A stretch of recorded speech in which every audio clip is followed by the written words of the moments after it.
ងដំរងទុនពេញអធិដ្ឋានទូលរាល់ថ្ងៃសូស្រីពេលត្រង់មកវិញលើកយកកូនទៅត្រង់សកត់រួងវិញក្តីស្លាប់ចាងអំណាចរទីចេស្តា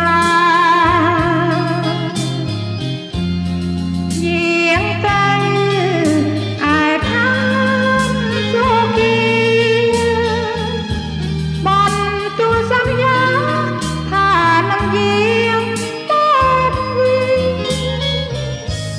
កូនទន្ទឹងរងចាំព្រះអង្គចិត្តឆ្ពង់ដំរងទុនពេញ